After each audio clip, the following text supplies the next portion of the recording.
At a small family-owned restaurant in the border town of San Ysidro, California Governor Gavin Newsom met with community leaders. The reason I'm with all of you is I wanted to bring to light and hopefully get others to help us bring to light a completely different narrative of life, community here at the border. Newsom, a vocal opponent of the Trump administration's border policies, heard from business owners and activists about the impacts of those policies in their communities.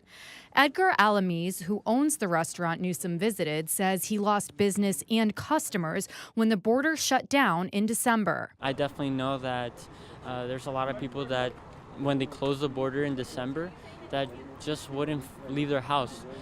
Why? Because they don't feel comfortable within their own neighborhood. Residents of San Ysidro called on Newsom to address their concerns about a lack of affordable housing and health care, access to educational opportunities, and an increase in pollution and water contamination along the border. We are so resilient, but it gets to a point where when you are portrayed as a people and as a border region and community as a bad thing, or a bad place, then it takes 10 times more time and energy to address real things and real needs that are happening in the community. Newsom's first bill in office provided $5 million to the San Diego Rapid Response Network to help open a new relief center for immigrants and asylum seekers.